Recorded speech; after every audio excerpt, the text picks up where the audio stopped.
everyone.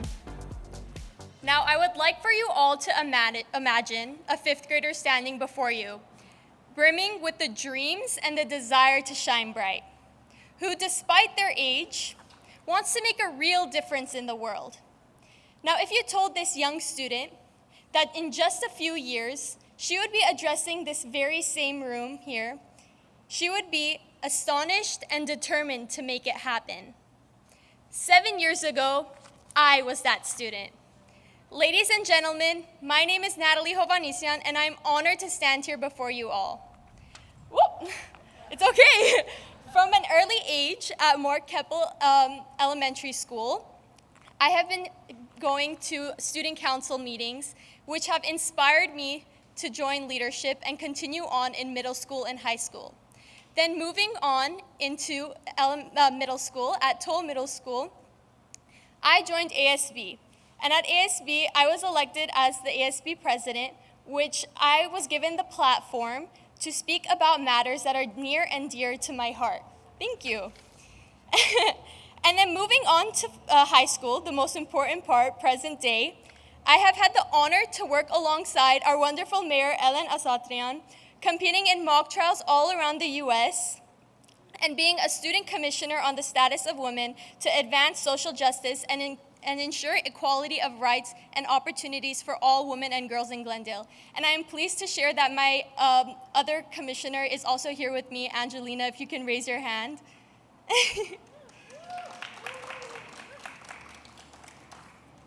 I am here today and I'm thrilled to present a project that I have been working on, which captures the voices and perspectives of students from all across Glendale. I have visited several GUSD schools and asked students 3 questions. For elementary school students, I asked, what are 3 adjectives that describe women and girls?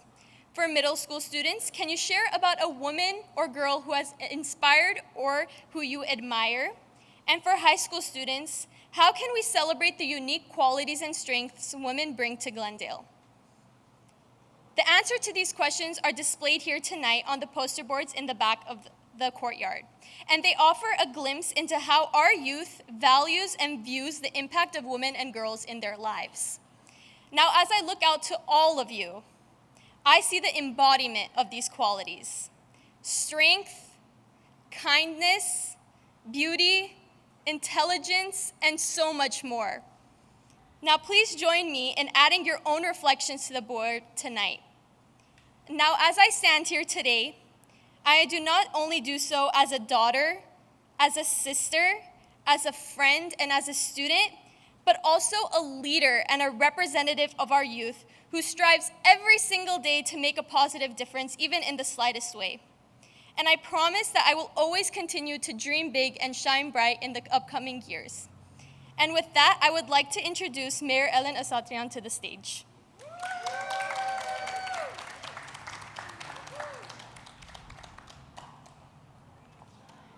Can we give it up for Natalie and Angelina? You know, creating space for women is also about creating space for young women and our youth in general. A lot of times when youth are invited to the table, they're usually told what they're supposed to be doing and thinking, and I think we do things a little different here in Glendale, where we not only invite them to the table, but we ensure that their voice is as loud as any in that room. And so I think Natalie bringing that concept, I definitely invite all of you to go take a look at the boards, because what the concept of women and girls is for our GUSD students, it should be a lesson taught to all of us, and how the policies that we make a huge difference in how that shift happens for women and girls, and the resources that we end up providing for women and girls in our community. Before I go through some of the policy issues that I'm proud that we have championed, I want to recognize some colleagues and dignitaries that are here. First and foremost, my council colleague, Vartan Garpetian, I saw. That's here. There you go. of course, LA County Board Supervisor Kathryn Barger is here. She's one of our guests of honors. Assembly Member Laura Friedman. Clara Tavares from the Dominican Chamber of Commerce. Marie Chris Chang, who's the Consul General from the Philippines. Our GUSD and GCC Board of Trustee members, Ingrid Ganell, Neda Farid, Desiree Robinoff, who's the Board President for GCC. And of course, our Glendale Executive Team members, our City Manager, Rubik Gulanian, our Police Chief, Manny Sid, our Fire Chief, Chief Fish, our Chief Innovative Officer, Elena Baboyan, our Human Resources Director, Paula Adams, our City Clerks, Dr. Suzy Abajian, our Deputy Fire Chief, Jeff Brooks, and our Director of Community Services and Parks, Onik Bulanikian, and the Offices of Assembly Member Wendy Carrillo. And I would definitely want to note that we also have representatives from the YWCA who do incredible work in our community, as well as the National Women's Political Caucus. This is the initial and inaugural event that we're hosting in the city of Glendale that celebrates Women's Equality Day. It's a day that is meant to celebrate that we had the right to vote, but it wasn't every woman that had the right to vote. And we have to acknowledge that with every success comes additional work and responsibilities that have to move the needle forward for all women. I'd say that there's not a single week that goes by in the city of Glendale that I don't say the 1950s called and Glendale answered the call. And I say that in a joking way, but also recognizing that many of the things that seem to be normal or normalized are things that really need to be addressed in our city through policies, through programming. And as we celebrate, we have to recognize that the fight is not over. Some of the calls to change, I would say, is I'm standing in front of you as the 7th woman on the city council, the 6th woman who's been mayor of this city. The first woman was actually elected in 1953, and she was born 102 years before me. Between her and me, there's been 5 of us. So anybody that says that our work is done, all you have to do is actually just look on the dais. And I made a comment to a speaker the other day noting that the time will come when we maybe stop talking about women's equality is when over and over and over and over again, you see as many women as men on dais, in boardrooms, and how we're represented in the different spaces. I'd want to highlight some of the items that we've kind of taken on in the last 2 years. In February 2024, I'm proud to say that Glendale became the 7th city in all of California to take the California Equal Pay Pledge. And that is something to celebrate, and I invite everybody here. Yes, I think that deserves a...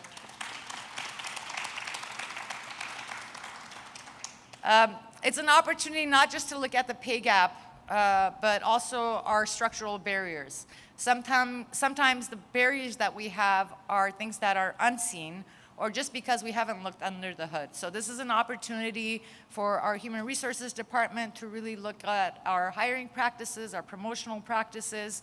I would be remiss to say that we have 1 appointed and 1 elected women department head, and I know that there's space to do better. And this isn't about pointing fingers or making it victimhood. This is about how we actually have those conversations that are important to move that needle in order to create a society, a city, and a nation that embraces all and gives all the same opportunities. One of the first things that I noticed when I got elected to the city council was when I went to the restroom, I saw that we did not have menstrual products. And so I went to our city manager and I said, hey, we don't have any, what's going on?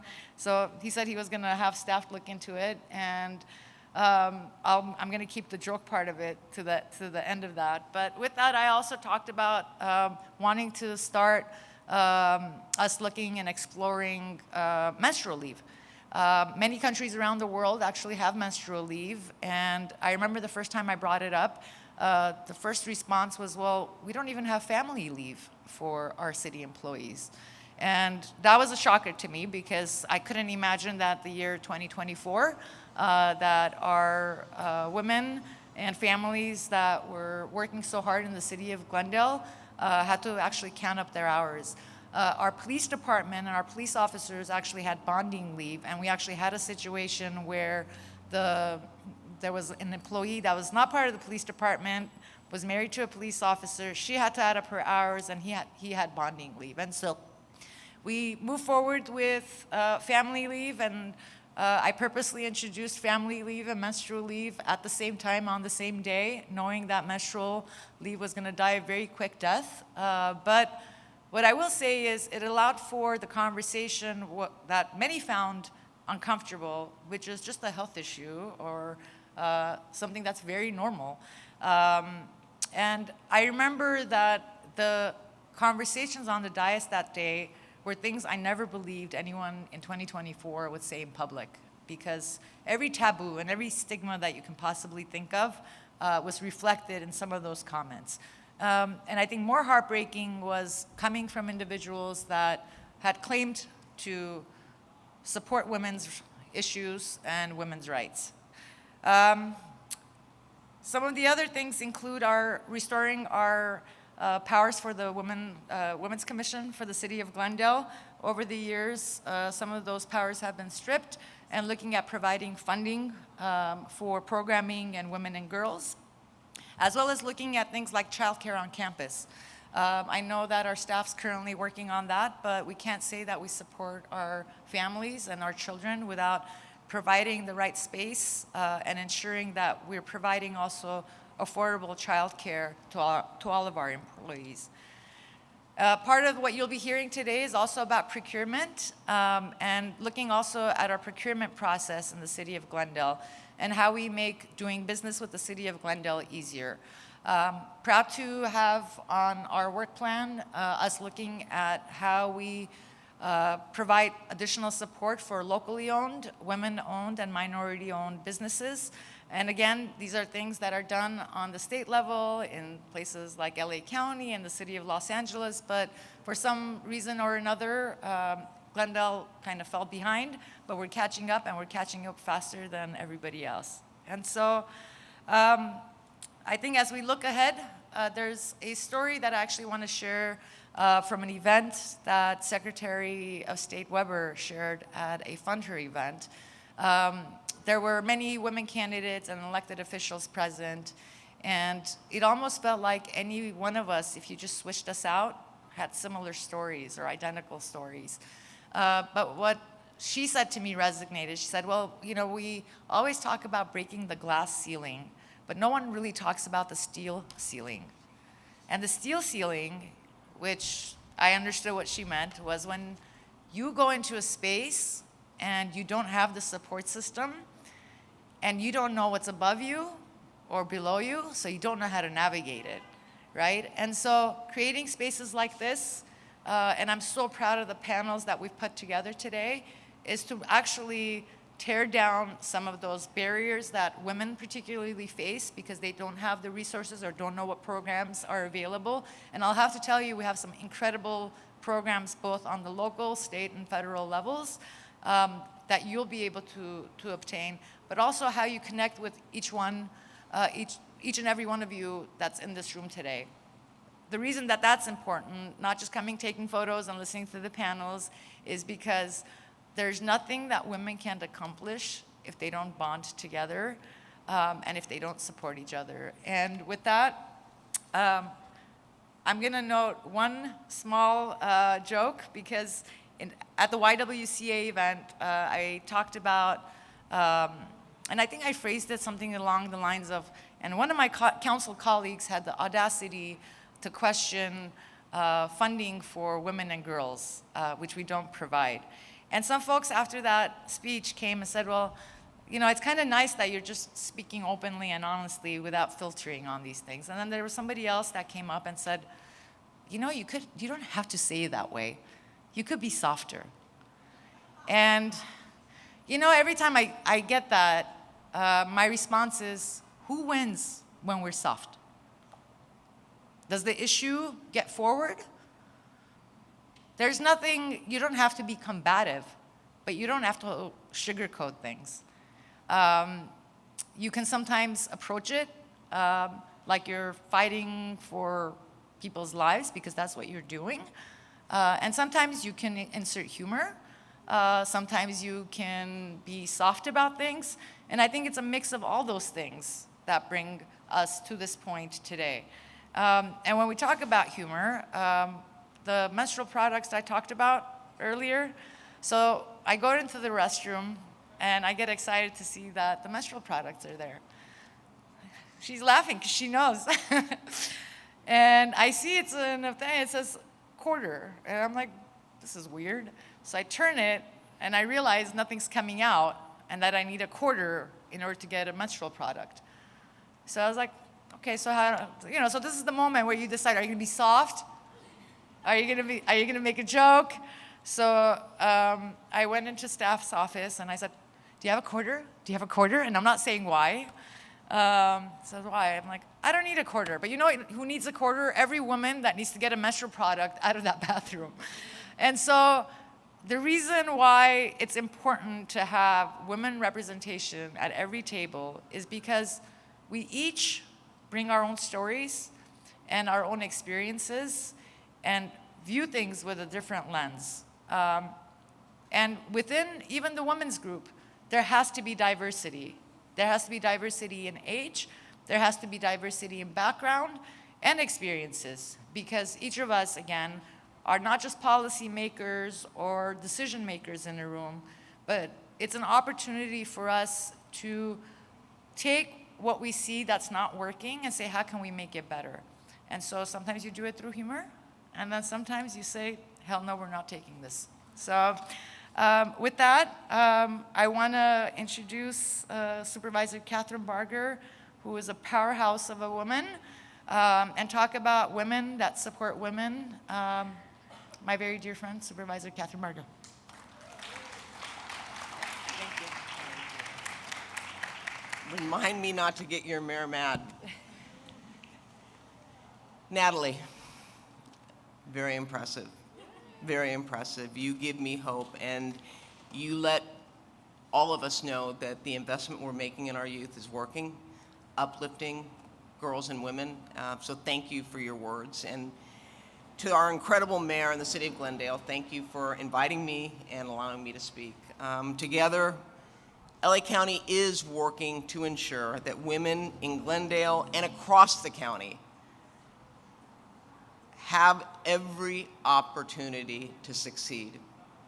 Women's Equity Day is about more than celebrating past victories. It's a reminder that our work is far from done. It's a chance to renew our commitment to gender equality in every sector and corner of our communities.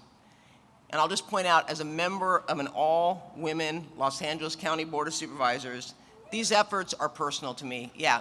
In the state of California, there's only one other county that has an all-women's board, and that's Napa, which I want them to invite us all up there, and I think we can do a field trip and go wine tasting. But it's amazing to me, in a state that is larger than I think almost all of the states in terms of population, that there's only 2 elected boards, all women. But I'm proud to say that the largest board in the state is governed by an all-women board. Our board is a testament to an evolving landscape where women are breaking barriers and paving the way for future generations, Natalie. At the county level, we are actively pursuing policies and programs that address the unique challenges facing women.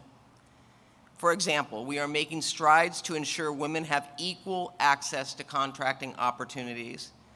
We've implemented targeted initiatives to streamline the certification process for women-owned businesses and have specific participation goals for county contracts, something that was not done. And that was a huge barrier when I talked to small business owners especially, to navigating the county system. This includes providing support for women entrepreneurs to navigate the certification process which makes pathways to strengthening their business more accessible. The LA County Office of Small Businesses offers resources like customized business counseling, free legal assistance. How many have had to talk to a lawyer?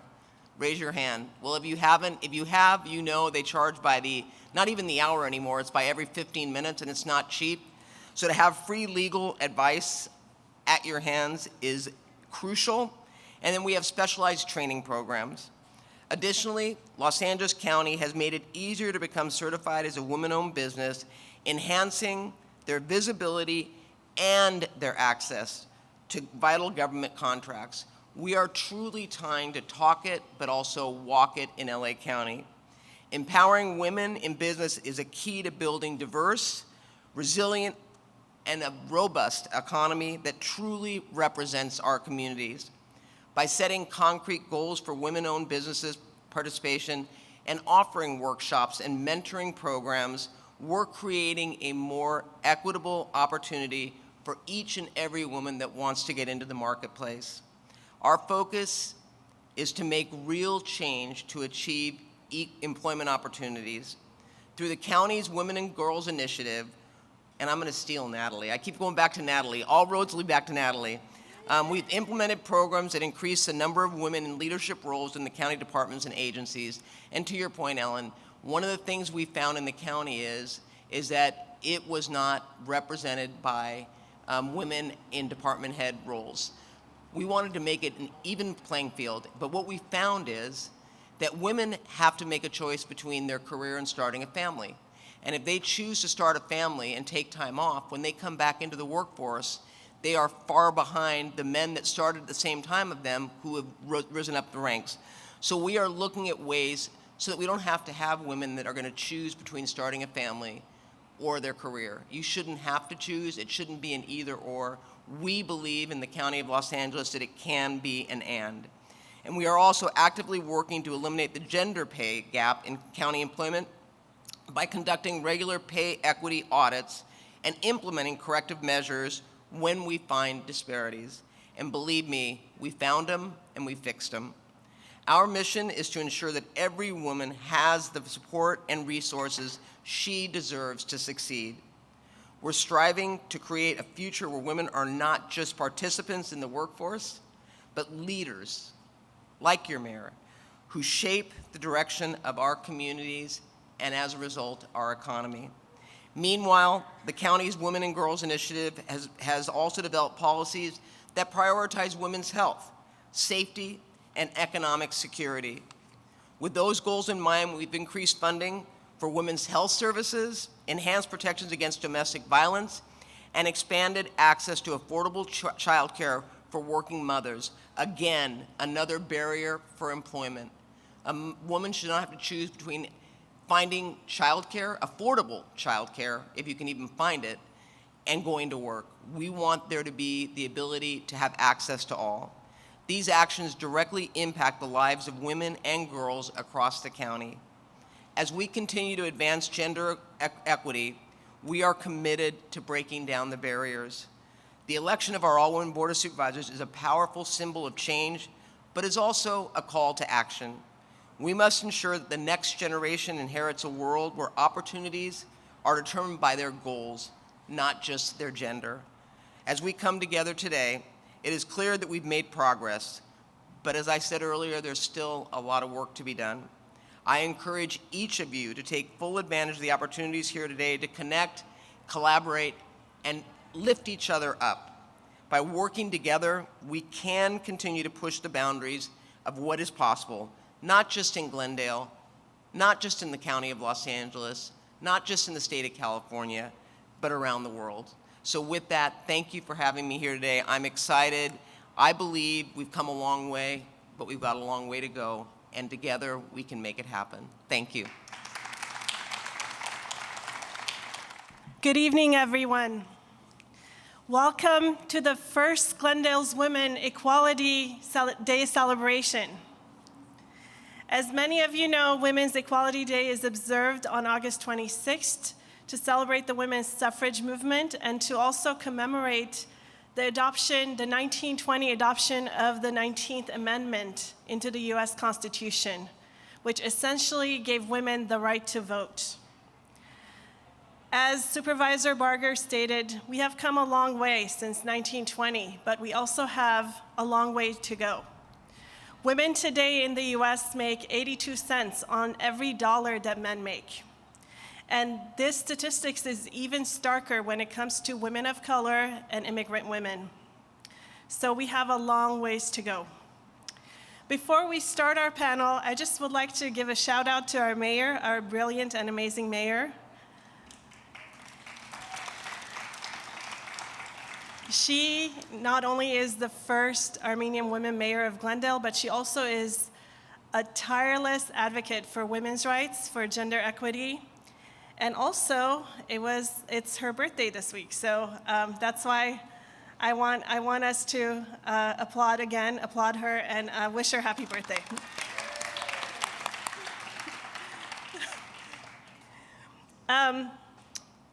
Now back to me. My name is Dr. Susie Hovhannisyan. As you know, I'm the city clerk of Glendale, and I'm also the first Armenian woman to assume this position. But prior to being elected as the city clerk, I had a 24-year career in the field of education, in K-12 education as a teacher and administrator. I also was an educational researcher in higher ed and a professor for many years before becoming the city clerk. And I was the first person in my family to ever get a PhD in my extended family, and also the first person in my family to run for office and get elected to office. So I broke many barriers that people from my generation would take multiple generations to reach and break. And I owe this to other women who supported me throughout my life, and encouraged me and gave me the support needed to accomplish the things that I've been able to accomplish. And now, I would like to introduce our panelists. We have three amazing women. I'd like to call them up to take their seats. Our first panelist is Paula Adams. Paula Adams is the Chief Human Resources Officer for the City of Glendale, and she's been in this position since August 2022. Paula brings 3 decades of public sector expertise and experience. Her 31-year tenure with the City of Los Angeles is distinguished by her skill in solving complex challenges and breaking down organizational barriers, and I can tell you that she has done the same in the City of Glendale. Paula achieved several historic firsts, including becoming the first woman to serve as HR Director, Director of Airports Administration, and Equity and Inclusion Officer at the Los Angeles World Airports. She holds degrees from UC Santa Barbara and Cal State University Dominguez Hills, along with a litigation certificate from UCLA Extension. Paula has also been a committed Southern California Public Sector Human Resources Association board member for over the past 20 years. So let's welcome Paula. Our next panelist is Jennifer Palacio. Jennifer is the purchasing coordinator for the City of Glendale with 19 years of government purchasing experience across various roles. She educates employees on purchasing policies, values fiscal responsibility, fair competition, and transparency, and holds a master's degree in public administration. Jennifer also served 8 years on the Glendale Employee Human Relations Committee, organizing events like the Denim Day in collaboration with the Commission on the Status of Women. Welcome, Jennifer.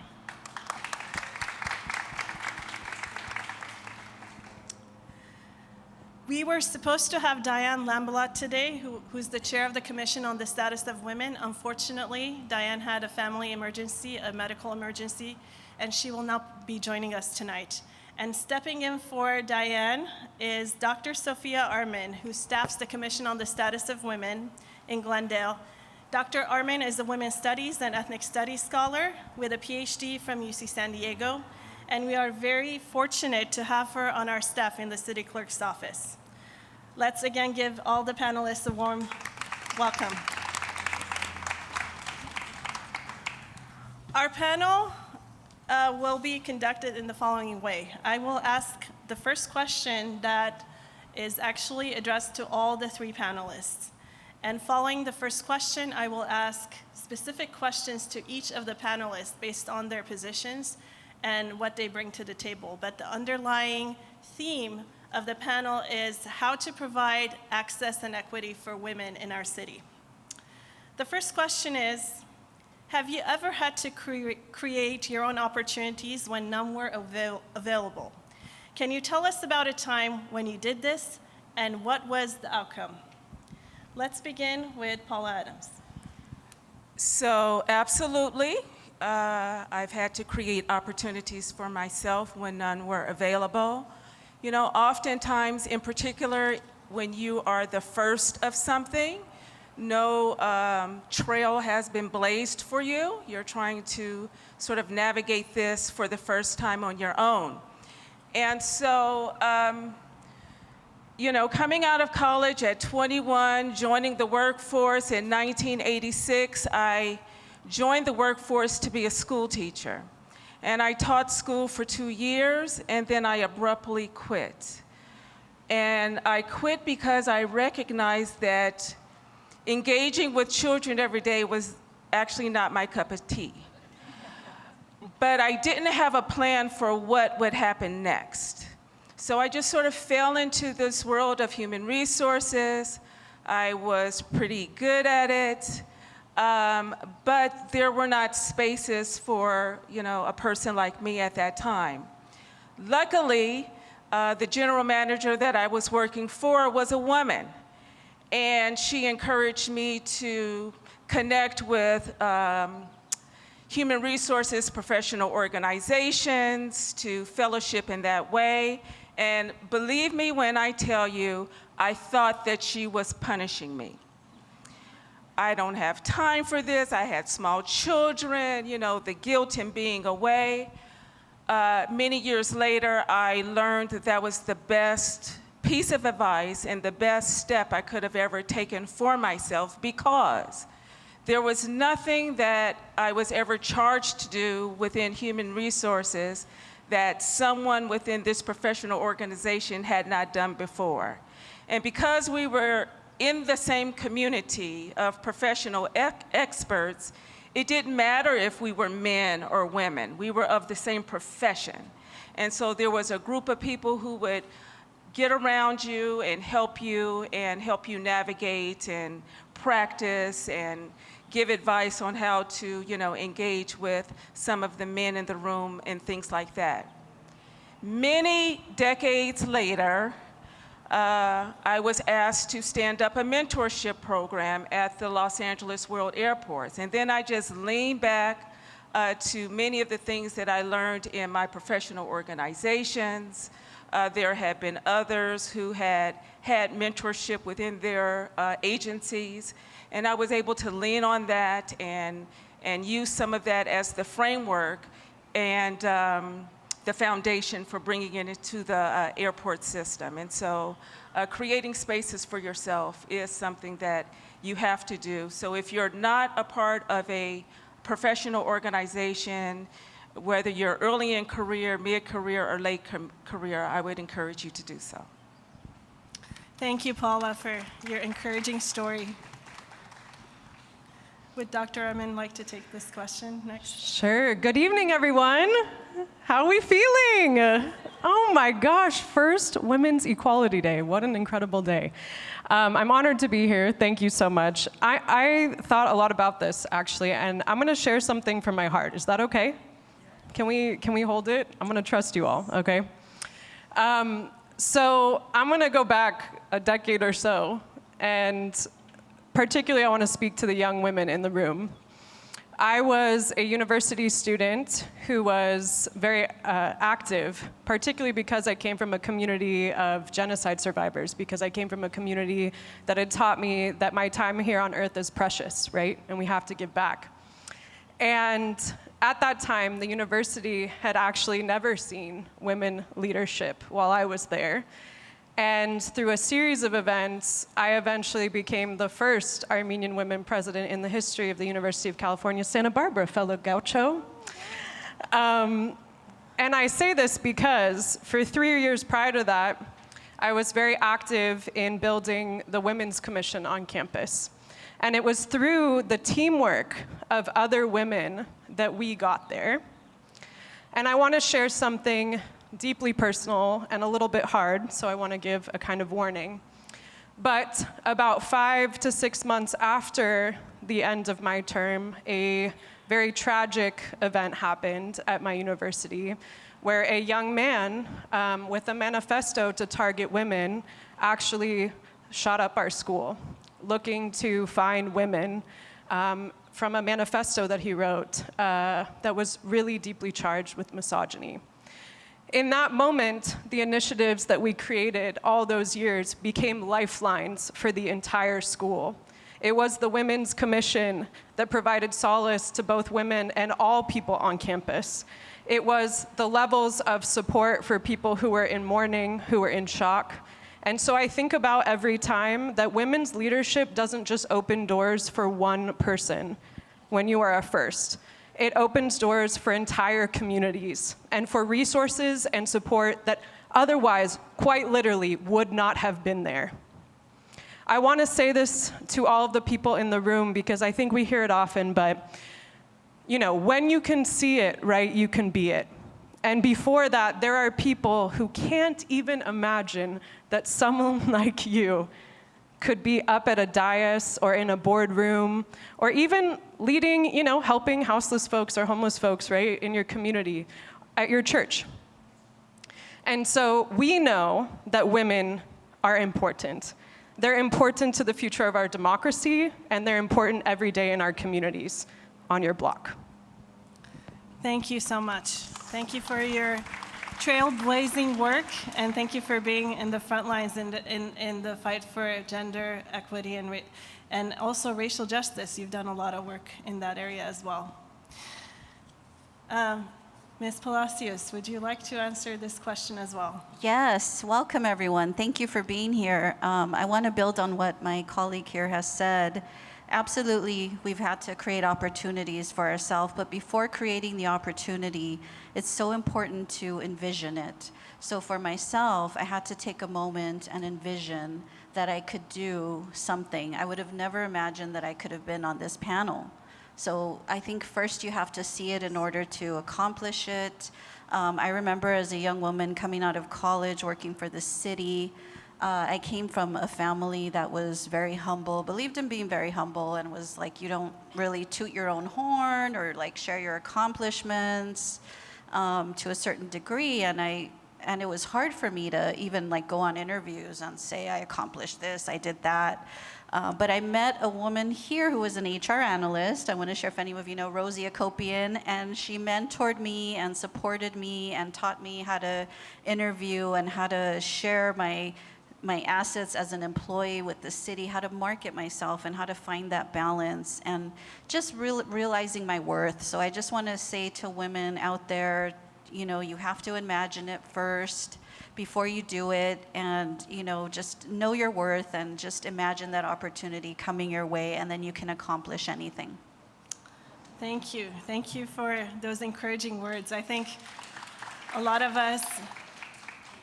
of women are expected to perform at higher levels than men for the same positions, and so we sometimes internalize that imposter syndrome, and we have to really make an exerted effort to overcome that and step out of that to be able to reach our goals. My next question is for Paula Adams. Paula, what initiatives are in place to promote an inclusive environment in the City of Glendale that values diversity in all its forms? You know, before I answer that, I do just want to piggyback on this imposter syndrome that you just mentioned, because it's very real. Oftentimes, you know, I work in an office where people come in and they have these interviews and they leave and they're not understanding perhaps why they did not, you know, get selected for the opportunity. If you're ever in an environment where you were non-selected, I would encourage you to call into the office and ask for feedback. Let us help you get better in time. And, let us help you frame answers in a way that that's what the hiring manager, is looking for. In terms of equity and inclusion within our organization, I really lean heavily on our employee resource groups. They're already there. It is a cross-section of employees with different interests and different things that are important to them that educate me on what the employees within our city would like to see. So it would be very easy for me to say, let's put on an Employee Appreciation Day event. And the turnout is fantastic and everyone's having a good time. A year ago, we did something like that, and a group of Hispanic employees came and tapped me on the shoulder, and they said, Paula, we like to see something for us. And just getting that feedback, it was like, okay, well, next year, we will do something for Hispanic Heritage Month. But that idea did not come from me. It came through our employee resource group from a group of employees who wanted to put forth an idea. So many things come from these groups, and in terms of just having an equity lens, I think my presence in the organization, just being there, does a great deal, because I do listen and see things from a different lens. And I do have the capability to tap other leaders on the shoulders and say, when you said this, I thought that, and others may have thought it as well. And it causes, at times, for them to pause and say, I didn't think of it that way. So my presence does certain things. And also, I've noticed since I've been a part of the organization, the number of women who have been elevated to assistant department head roles. And my presence, them being ready, certain people calling me for advice on interviews, all of that has helped. And our mayor said a comment a few minutes ago about having women in these spaces. I have been the first woman in many different spaces, and each and every time it seems like it would feel more comfortable, but it's not. And you notice when you feel like an insider, and you notice when you feel like an outsider. And you can be a part of the inside crowd at 9 a.m. and a part of the outside crowd at 2 p.m., just depending upon what meeting or what space you're in. So hiring women, developing women, encouraging women to ask for feedback and ask questions, all of those things wrap your arms around equity, inclusion, and making safer spaces for others. Thank you so much, Paula. My next question is for Dr. Arman. Dr. Arman, could you elaborate on the mission of the Commission on the Status of Women and issues that the Commission has taken over the past 2 years? Yes, so I get to talk about my favorite thing in the city, which is CSW, the Commission on the Status of Women. Do we have any commissioners here? I believe we do. I believe we have our student commissioners right here and Susan in the back, if I believe. So the Commission on the Status of Women is an advisory board in the City of Glendale. It's a 5-person advisory board, and then we have 2 student commissioners. And this board is charged with advocating for social justice and advancing the lives of women and girls in Glendale. So this is a key board, right? A group of people who is every day out here advocating for you and your interests. We have many strategic aims as part of that, and I really want to encourage you all to visit our table in the very back to engage with us. But part of that looks like evaluating how women and girls are doing in this city. Part of that looks like recommending policy to the City Council to take up particularly from expertise, right, in women's lives. And then lastly, the education and outreach that is needed for an effective government, right? Because a government ultimately is by and for the people, and that means we need to be engaged in the community all year round, right? Not just during election season. So I say this because I really believe that fundamentally, spaces like the Commission on the Status of Women help elevate generations of women in cities. I do want to focus just on one, and I'm going to speak a little bit more about other parts of what CSW does. I have the privilege to staff the organization. I just want to say I get no credit for this. I am just one of the executors. Okay, so one thing that the Commission on the Status of Women does that I really want to point to at this moment is we release a report on the status of women and girls for the city. This is a really important document that I highly encourage you not only to read, but use it, because it's super helpful and valuable for what is going on in your life. This document, which we have available here for free in the back, goes through what the demographics of our women are in this city, what our median income levels look like, rates of domestic violence, levels of poverty, educational attainment. If you want to know how many women are married in this city, right? How many come from single parent households? That information is in our report. I want to just say one thing about, data doesn't always get to be sexy, but I believe it is. Because it's how you can convince policymakers, right, that what you're talking about is real.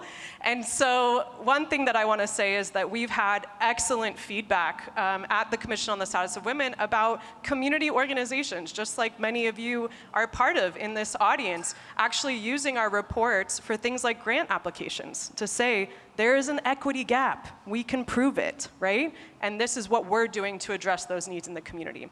So I highly encourage, for example, folks to use one of our initiatives, the Report on the Status of Women. Thank you, Dr. Edmond. And I just want to highlight, too, that this report on the status of women is different than prior reports in that it actually disaggregates the data on Armenian women in Glendale. So prior to this report, the Commission had published several reports, but in all of those reports, the Armenian community was subsumed under the white category, and that really didn't allow us to look at the real issues that are impacting the Armenian community, which is a large majority of the population in the city of Glendale. So this report is a first of its kind in that it does disaggregate the data, and also it has an addendum just on the Armenian women of Glendale. So I encourage everybody to go get a copy or go to our website and you can download this electronically. Thank you. Also, Dr. Budgen's being humble, but she was also part of, alongside our commissioners, for the first time enabling language justice within our report. So it is translated for the first time in our largest non-English speaking languages in Glendale, including Tagalog, Spanish, Korean, Armenian, and who am I? No? English. English, thank you. Thank you. All right. This next question is for Jennifer Palacio. How does one get started if they like to do business with the City of Glendale? Okay, so this is for all of you female entrepreneurs out there, business owners. Just be aware, there are opportunities for you to do business with the city. We have a website, GlendalePurchasing.org. If you go there, you click on bidder registration, you can see some of our products and services that we have out for bid. And I do want to say that we handle mostly goods and limited number of services. There are other things that city purchasing does not handle, but I'm just speaking in terms of what we do handle, mostly goods, limited number of services. You can go browse and see our list of products and services that we buy. And if you are a vendor that supplies it, please register to be a bidder and participate in our bid process. You do have to have competitive pricing. Contracts are awarded based on a competitive bid process, but we encourage you to participate. We're encouraging additional participation, more vendors. It increases the competitiveness, and purchasing is here to ensure competitive contract awarding. So we encourage you, if you have any questions at all, please ask me, please find me after, and I'll address any questions you have. Thank you.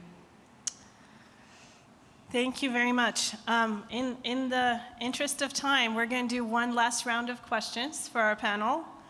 And I'm going to combine some of these questions that I had in mind. So I will go first to Paula Adams. Paula, what are some common barriers faced by women in the workplace, and how do we overcome them?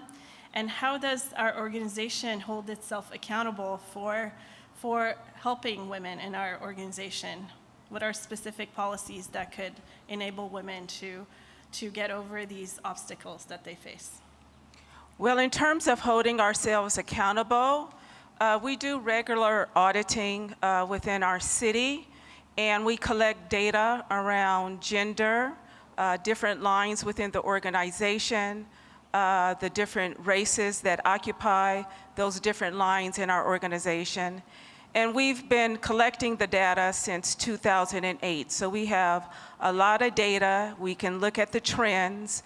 We can compare the trends to census records, records that have now come out of the status on women and girls in terms of segmenting the Armenian data from the white data. So we do a lot of auditing. We push out reports every other year.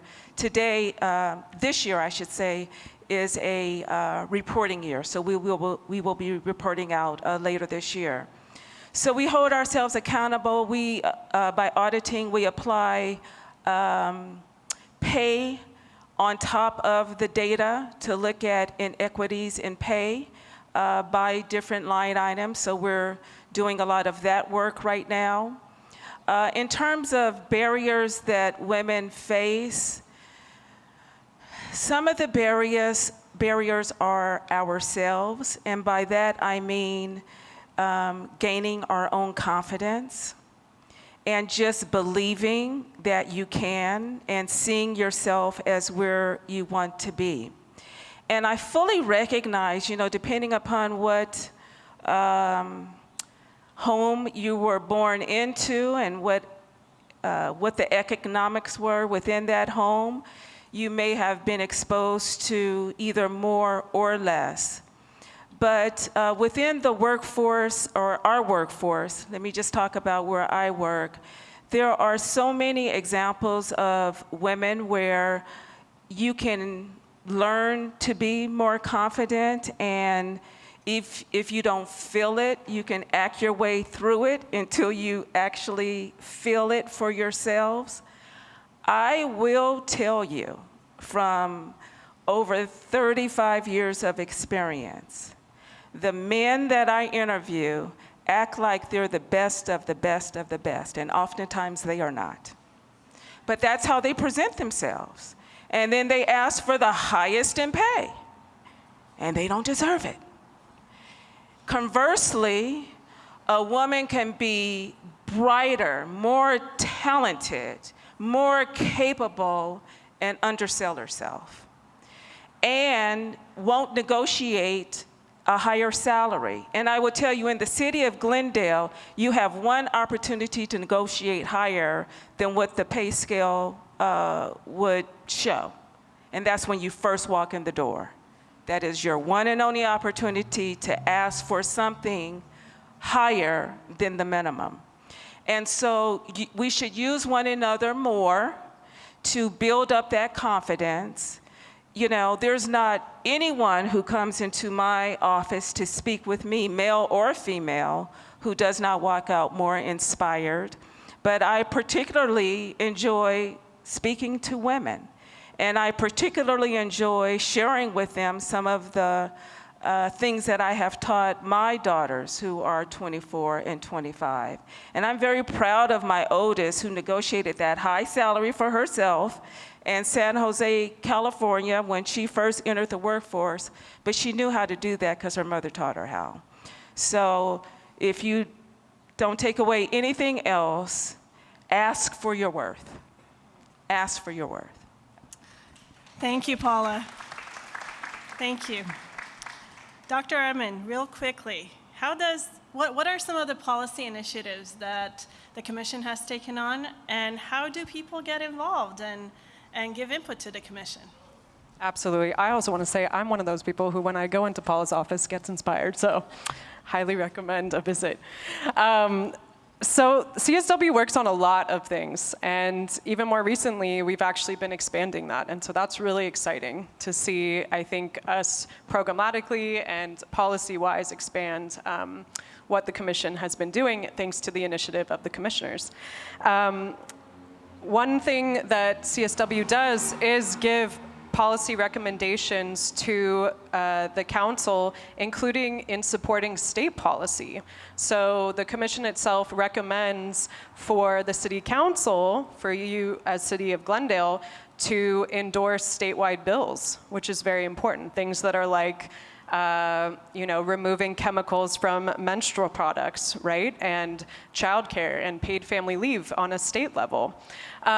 Secondly, we have a lot of programs. I want to give a special shout out to an upcoming event that we are having on October 16th, which is the Purple Tie Awards, which is around survivors of domestic violence that we do annually with our wonderful partners, YWCA. Also uplifting men in our community who fight for survivors of domestic violence and how important that allyship is. I want to also address some of the events that we've had very recently. We've had the Glendale Women Today event, which was ginormous, and thank you to all of you who came out. But I think it highlighted, which I will just end with, how deeply important our community partnerships are. First, I want to say that the commission at any time, along with the City of Clerk staff, where the commission is housed, is happy to come give presentations about the resources available to women in the city and about what the current status of women is. Okay? So feel free to reach out at any time. I'm happy, and I'll be here to discuss it. We're happy to give presentations to you. We're happy to connect you to resources. We want to hear from you. This is your government. Lastly, I just want to end with this. According to the report on the status of women, Latinas in the city make $27,000 median income a year. Can you all say that with me? Shame. Say it with me. Shame. According to our report on the status of women and girls, 1 in 4 Armenian women in this city live below the federal poverty line. Say it with me. Shame. I have heard very recently and this is across the board, people saying that people, particularly in the city who are women and girls, are doing very well. I want to just say that part of the importance of why we advocate is to also speak as experts of our own experiences. And that when we collect things like data as your city, right? Or when we are taking your feedback, that actually is very important for shaping the kind of resources and policy, right, that you need to thrive in this city. So I want to encourage us to say again, the fight is far from over. Y'all hear me? Oh yeah. Thank you, Dr. Armin. Thank you. Our last question is for Jennifer Palacio. Quickly, because we're out of time. We're over our time. What are some common barriers faced by women-owned businesses in the procurement process, and how do we overcome them? Okay, well, I want to speak for our purchasing. We make our bids very simple, straightforward, and friendly to small businesses, so please do participate. But I think for larger, more complex government contracts, some of the barriers that women-owned businesses face that are common to small businesses and minority-owned businesses are education on how to contract with government, awareness of opportunities. That's why we're here today, to let you know about opportunities. I think you can face barriers to like legal access for complex contracts. You know, small businesses don't have a team of attorneys generally to review things for them. Financial resources can be an issue for small businesses. So these are some of the barriers that we're facing, and we just want to make you aware today that we have opportunities with the city to do business. please take advantage and go to our website. If you've never envisioned your business, getting into a contract with government, please, it's possible. So just imagine it and then get on our website, GlendalePurchasing.org. Thank you. Thank you so much, Jennifer. And let's give a round of applause to our panel. Thank you for participating. Thank you, everybody, for having me today. We're here for our second panel. I'm actually going to invite my panelists up to the stage. And to make up a little bit of time, I'll do things a little different. First and foremost, hi, my name is Diana Boyajian. I'm the Senior Government Affairs Manager for SoCal Gas. This is a Southern California gas company. Been doing that for quite some time. My career started at 19 years old, working for the City of Los Angeles for a city council member.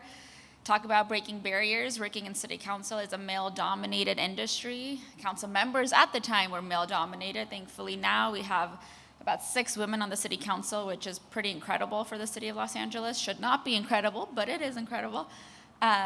Working in a male-dominated industry at the age of 19 as a young woman was a challenge. But I think in the last panel we talked about having resources and having a team and partnerships and working together. I think that message really resonates with people like me and a lot of the people here in the audience, to propel yourself forward. And one thing I wanted to mention before we got into our conversation is mentorship. I think that was mentioned in the panel before. That's so important. If you see someone who does something really great, is sitting on a panel, and you want to be sitting on a panel one day, get up and talk to them. Ask them questions. Ask them what they did. Ask them to have lunch. Anyone that you see that you potentially want to do something they're doing, want to be in their career, want to grow up to be them one day, take that opportunity and have a conversation with them. I think sometimes we're afraid to have those conversations or intimidated, but that sisterhood, that partnership, that collaboration is what gets us forward. That's what got me forward in my career, is every time I saw someone that, hey, I want to be you one day or in your shoes one day, I had that conversation. So I encourage you all to, amongst yourselves, amongst our lovely panelists, is to have those conversations and ask those questions. So I'm going to do these a little bit different. So instead of me introducing you guys, I'm going to have you all introduce yourselves, and I'm going to ask you a question to lead into that. So we're having these conversations today. We're talking about women equality. I think it's really important to take a second and ask the why, right? Like, why are we having these conversations? Why are we talking about women equality? And I think we addressed a little bit of that in the last panel, but I want you to kind of tell me your personal why and then just introduce yourself and lead into that. So, go ahead. My name's Lee. I work at the Los Angeles District Office of the U.S. Small Business Administration. And so we need to help each other. And you need to help that person next to you. Like, we need to build the pueblo here, so to speak. That's why. And I'm Carol, and I'm the Executive Director of the California Partners Project. And we have talked to women business owners across the state, and one thing that we hear over and over again is that one of the reasons that they start businesses is because they've encountered unfair or biased situations within the workplace, so they create the workplaces where they want to be. So I'm here, and my why is because I want women business owners to stay in business. I want women to stay in the workplace, and I want women to create the more equitable workplaces where we can all thrive. Wow, that is amazing. I don't know how I can follow after that. My name is Jennifer. I work for the City of Glendale's Economic Development Division, and to me, as a Latina woman, it is extremely important to be able to find a support group for us women and to be able to be that inspiration for someone else. And if I cannot create that pathway, then I can go ahead and build upon it. So this is why it's extremely important for me to be able to find resources available for women-owned businesses here in the City of Glendale and throughout, just to allow them to thrive and to be able to be successful, and even the plane, like, because women can also be successful. Thank you, and I love that point. I think, again, we talked about in the last panel, and our lovely mayor mentioned the steel ceilings, right? That path might not exist. You might not be able to see through that glass to see what that path is to get to women into these roles, and we create those roles, and we bust those ceilings ourselves because we create that path, and I love that you mentioned that. So Lee, I'm gonna ask you the first question. We've been talking about resources and just the importance of accessing those resources. So what resources or support systems do you wish more women-owned small businesses were taking advantage of? The Women's Business Center Network. Yeah. I can't believe how many people haven't heard about it, and now that you do. See, this I'm doing a little bit differently because so many people had not heard about this. This is what I want you to do. You take one of the little flyers that I have at my table. Even if you're not starting a business, you're gonna remember that you know somebody, because women often have people who depend on them. They're like a resource. They're part of the bridge of building our little village here. And they're the ones who are gonna pass on that information because we need to help each other. Of course I know where that deal is. Of course I know where to do. Yes, and you're gonna go to the Women's Business Center and they're going to help you build your business. We have small business development centers, SCORE, veterans business outreach centers. This whole network is available to you.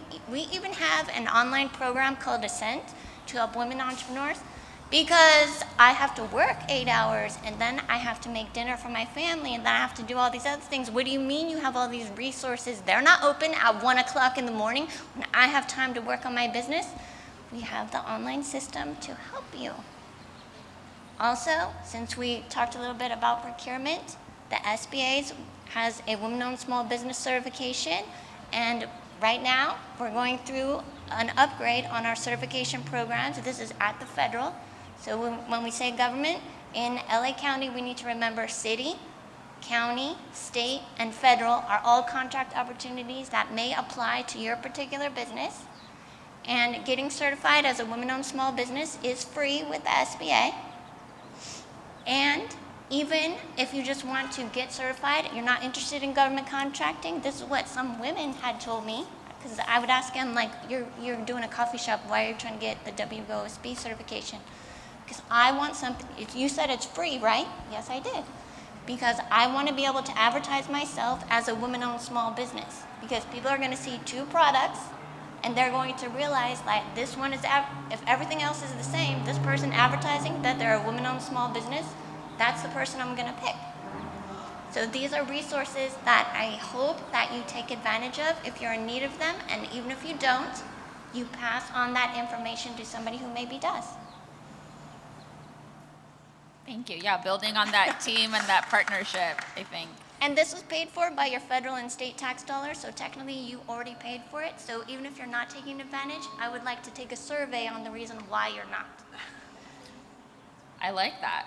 So Carolyn, next to you, so talking again a little bit more about resources, and sometimes it can be easier to access local resources, but sometimes that state is a little harder to kind of penetrate through. So what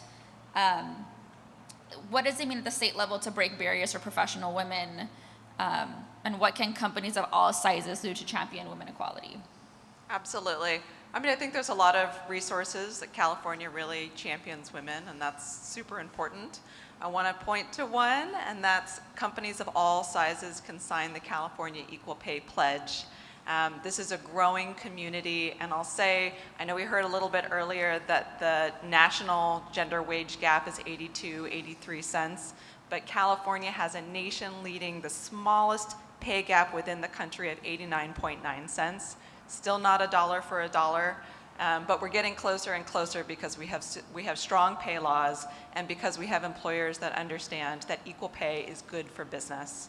And some of those employers have signed the California Equal Pay Pledge. Hundreds of organizations and companies across the state, including some municipalities, as you heard the mayor mentioned, that the City of Glendale is a signatory, as is LA County. And those resources are available to anybody who wants to sign the pledge. You can be a small business, you can be a global corporation. We would love to have your participation. Thank you. Jennifer, next to you. So time and time again, we talked about this. This has been a common theme, I think, throughout this entire conversation. It's about collaboration and relationships. How can collaborations and partnerships with other businesses enhance the success of women-owned enterprises? So here at the City of Glendale, just for those of you who have never attended, throughout the year we do host a lot of events. We just hosted Glendale Tech Week. We do Tech on Tab every month, and every year we do host a Small Business Summit. With these events, our purpose or our goal is to be able to connect local businesses to other small businesses to create that collaboration, and because we know that a lot of times not only women, but just in general, other business owners don't have the time to sit down and research for these resources. So for the Small Business Summit, what we do is we bring all of those resources to you, for you to be able to take advantage of someone from the SBA and ask them the information. How can you be certified? If we do have a table, you can go ahead and we have, say, purchasing for the City of Glendale. You can go ahead and ask them, okay, what is the easiest way? Do I have to be certified to be able to bid? So all in all, we do a lot of events throughout the year to be able to create those collaborations between small businesses here in Glendale. And in case that you don't follow us on social media, you have never went through to our website, it is chooseglendaleca.com, where you can find information of different events that we host throughout the year. And I went on a tandem right now, so I don't know if I answered your question or not. No, you did. I think it just talks about the access and just the team that it takes to be successful. Oh, definitely. So Carolyn, I'm going to come back to you. How can entrepreneurs or small business owners get started with pay equity? So obviously the pledge is huge, but if they want to be a part of the solution and not be the problem, what are steps that they can take to do that? So I'll say there's good news for small business owners and women entrepreneurs, and that's we've talked to companies of all sizes, and the steps are really straightforward, but they take some intention. So we talked to companies all across the state at the California Partners Project and distilled all of their best practices down into the California Equal Pay Playbook. It's a free resource, step-by-step resource that is available online, and it takes folks through the steps wherever they are in their equal pay journey. These are things like, you actually heard a lot of these tonight from both Glendale, but then also from the supervisor from LA County. Things like having a very strong and cohesive compensation philosophy, having standardized pay ranges and job descriptions, and then doing that annual pay audit so that you know that you can maintain equity over time. So we'll walk you through all of these steps in the playbook, and I hope you'll take a look. There's QR codes on the resource table in the back, or you can go to calpartnersproject.org. Thank you, and I hope you all take that challenge. So Lee, back to you again. We talked about a little bit about resources and kind of the challenges that some small business, women-owned businesses face, and I think access to capital and funding is one of the main ones.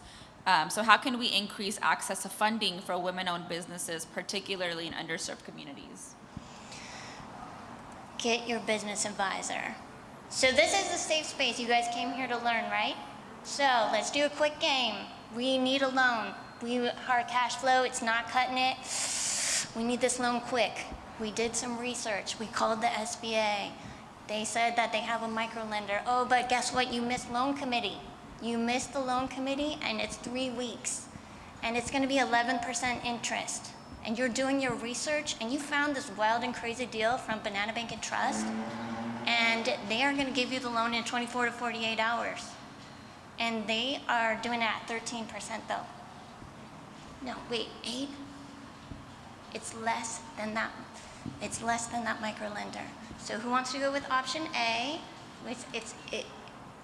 No, you don't want to go with option A because it's going to take 3 weeks, right?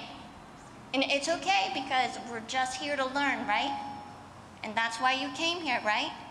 and you're gonna go with that option B because they said the interest rate was less, right? And they're gonna give it to you in 24 to 48 hours. Oh, yeah, guess what? Because you didn't go and prepare yourself, you just picked a predatory loan. You didn't monitor your cash flow. You didn't have everything in order. Because if you would have had your cash flow and monitored that, you knew 6 months ago that you were gonna need a loan, and you could have had that meeting with the lender beforehand. Because 6 months down the line, when you're like, hey, wait, this Banana Bank and Trust loan, how come it's not getting paid off? What happened here? Because all those extra fees, like, oh, it's only $5, but you understood, you needed that money. Oh, but you did your research. If you went and got with your free business, so technically it's not free in a way, because this is your federal and state tax dollars that went to pay for it, right? So is it free? No, you paid for this. So that's why, if you're not taking advantage, that's why I'm still taking a survey to find out why you guys are not taking advantage. So I still want to know why you guys aren't taking advantage of the service that you are paying for with your federal and state tax dollars. Because you didn't realize with all of those extra fees that, oh, you understood at the time, because I mean, they're going to give you that money quick, and you know, that interest rate is less than that other one that you checked out. That by the time you count up all of those extra, it's 160% effective interest rate. That's the reason why it's not getting paid off. And they prey on people who don't know about some of these other resources, because you had all these other things, all these other people were depending on you. Things start to slip up. But you had a free business advisor that when you brought it to them, they would have been like, wait, what? No, this is not good. Take advantage of that. Whole Women's Business Center network that you can take advantage of. They specialize in women entrepreneurs. Yeah, please take advantage. I do that every time now. I'm like, no, especially when I hear people like, oh, I had no idea that the Women's Business Center network existed. I'm like, what? Oh no, we're about to change that today. Every answer I give is gonna be, did you go to the Women's Business Center? I like that. I think your survey is going to change by the end of the speech. So Jennifer, to close off our session, being here in the lovely city of Glendale, so very specific to the city of Glendale, how can entrepreneurs, or why is doing business in Glendale better than doing business in any other city? Ooh, okay. Yes, definitely.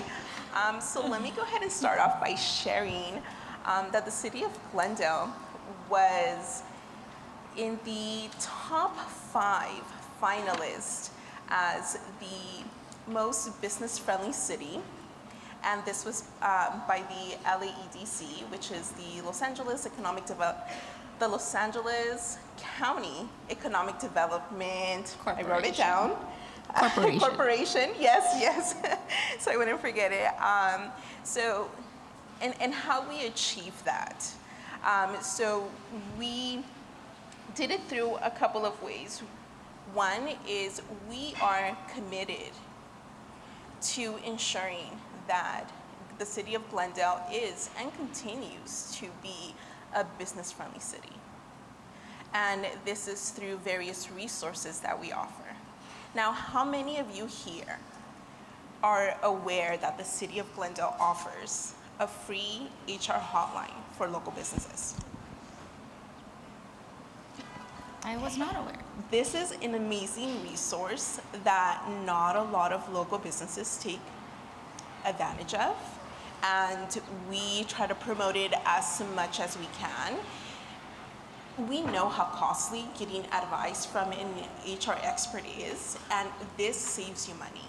You can call in, ask any question, whether it is best practices for hiring and firing, if you need help creating an employee handbook. There's just like so many different categories where they can go ahead and assist you. So if you don't know of it, please take complete advantage of it. I did bring a flyer. We do have it in the resource table. Grab a flyer and just call whenever you have a question, anything related. to HR, just call. And it is a resource that we offer for free to all local businesses here in Glendale. Another resource that we do have is throughout the year, we do various webinars, and these are free webinars, and these are business resources that cover anywhere from certification to what was the how to apply for loans. Because I know that a lot of business owners, small business owners, have a lot of questions on how do I not only get to apply for a loan, but are able to obtain that loan. So these webinars are on demand on our YouTube channel, which is Choose Glendale. So if you have not taken advantage of, please, I encourage you. And we have, like I said, various topics, and you can go ahead and pick and choose. Those are two of the major ones, and I know that we have also embedded a lot of different initiatives that we want to go ahead and be able to do, and this is through our 3-year strategic plan that we have. And one of them is we want to go ahead and make sure that it is an equitable city for all businesses. And we are always here to hear you, and we will at times go and knock on your door and say like, hey, I'm Jennifer from the City of Glendale. I just came to see how you're doing, if you have any questions.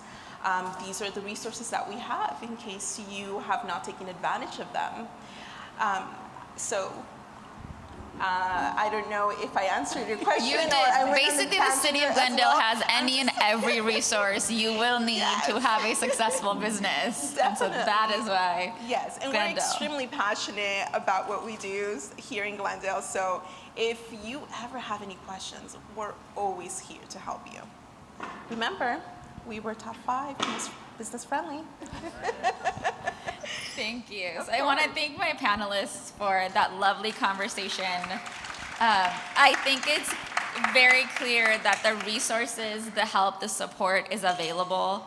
I think the barrier is for folks to be able to access those resources, to be able to have the courage to speak up, to be able to figure out how to use those resources and be as successful as possible.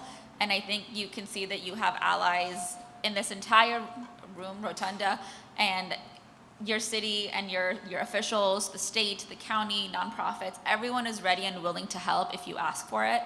And so I hope to encourage you and send you all off with that kind of mission, and that homework is to ask the questions and to access those resources when needed.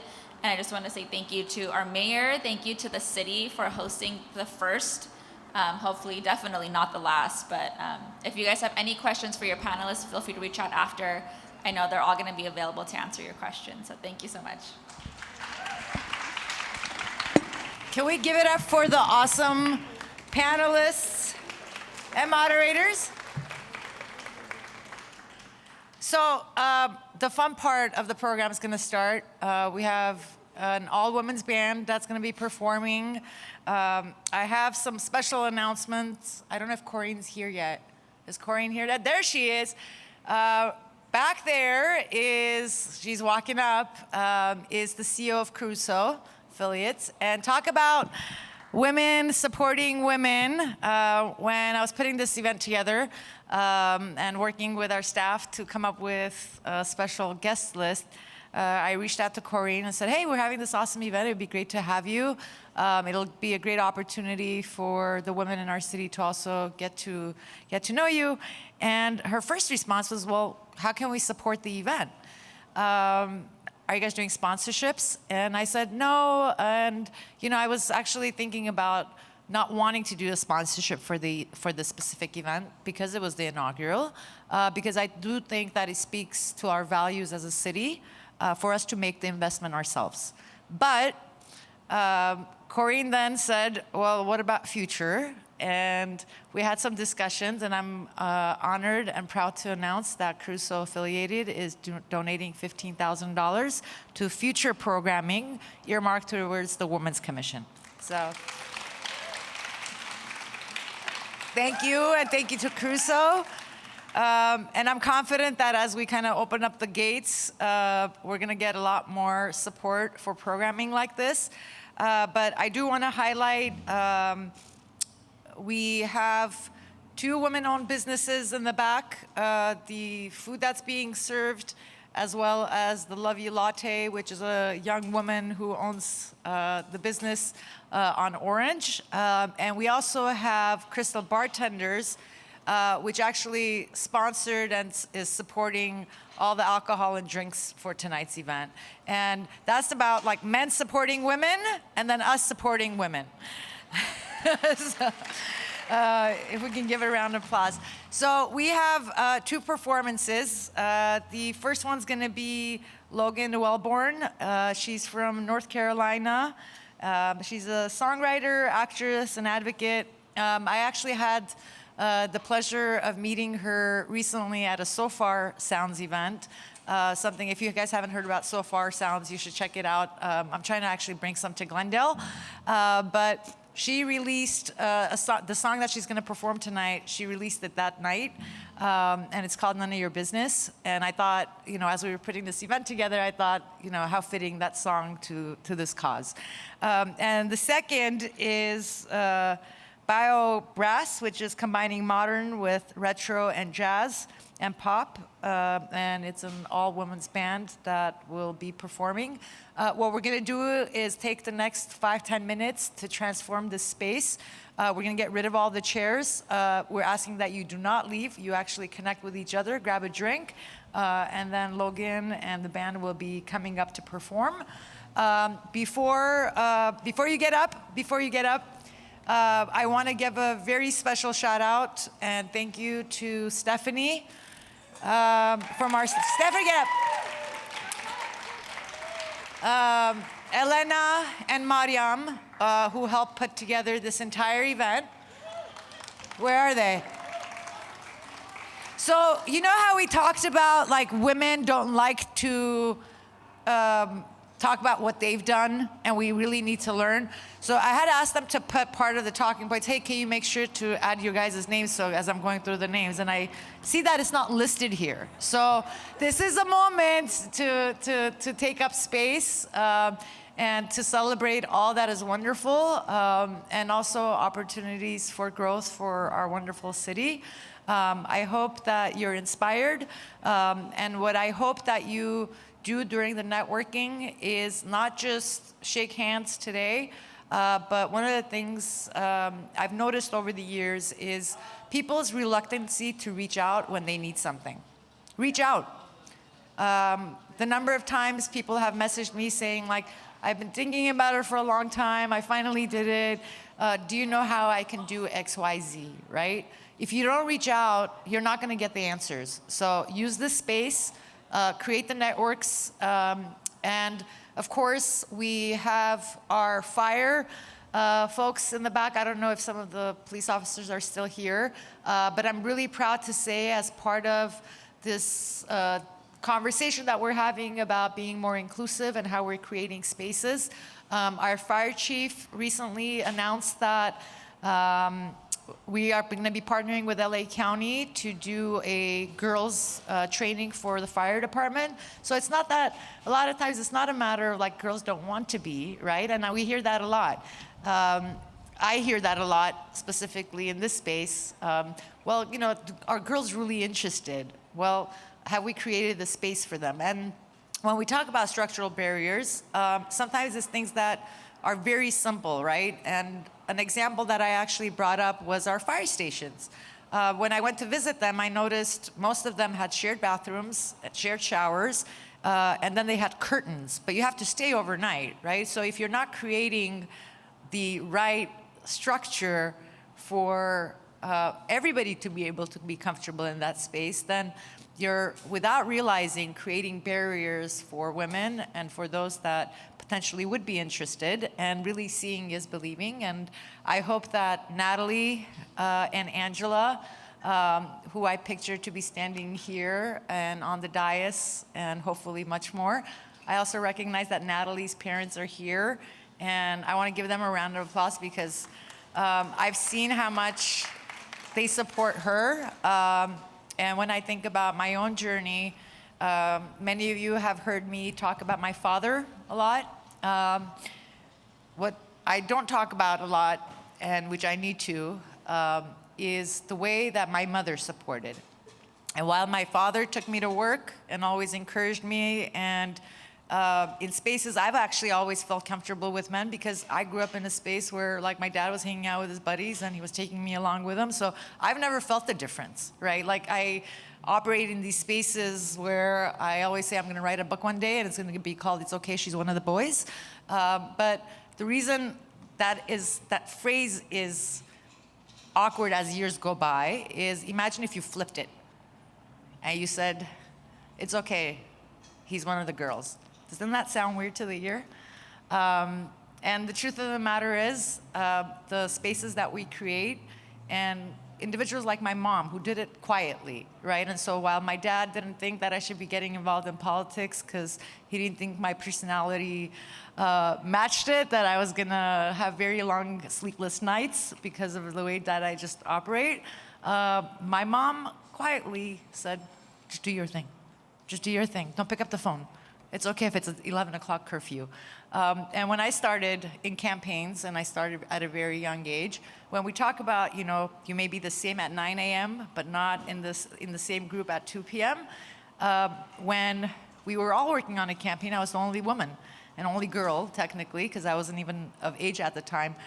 But when the work was done, the guys went to hang out, and I had to go home, right? And so what ended up happening is they were creating bonds and they were creating relationships that had a direct impact on their career path. And while my career path took off, because I did start at a very young age, I think about all those lost opportunities because I wasn't in that space during that critical time. And everyone knows that probably more important than those really important meetings is the networking and the hanging out. So go enjoy, hang out, and thank you for being with us.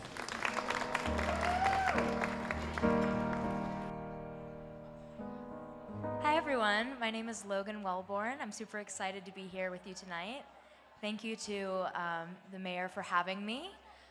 Again, I'm a singer-songwriter. I wrote this song basically to tell off anyone who doubts my dreams or any other woman's dreams. None of your business, none of your business.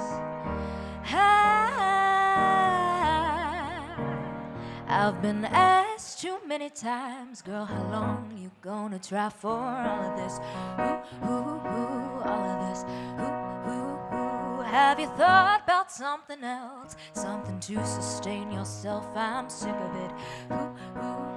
Sick of it. Tired of hearing your advice when I'm sure that you don't know a thing about me. Tired of blocking out your words when you tell me to come back down to reality. It's my life, my rules, my stuff. I'll do what I want. Thank you very much. None of your business. None of your business. What I do with my hours in the day, how I dress, who I like, what I wear. None of your business. None of your business. The only one who needs to know the workings of my mind is me, myself, and I. I'm not saying I don't care. What you tell me wears me down a little bit. Little bit. But your words ain't sticks and stones. I won't let them hurt me. No, I'm proud of it. Proud of it. There's no timeline on my life. Take it one step at a time. That's what I'm doing. aside all of your fears. I'll make beauty out of tears. I've got control of it. It's my life, my rules, my stuff. I'll do what I want. Thank you very much. None of your business. None of your business. What I do with my hours in the day, how I dress, who I like, what I wear. None of your business. None of your business. The only one who needs to know the workings of my mind is me, myself, and I. Don't project your insecurity. I know what's good and right for me. I think it's about time that you knew that I don't have the space for you. Ooh, it's my life, my rules, my stuff. I'll do what I want. Thank you very much. None of your business. None of your business. What I do with my hours in the day, how I dress, who I like, what I wear. None of your business. None of your business. The only one who needs to know the workings of my mind is me, myself, and I.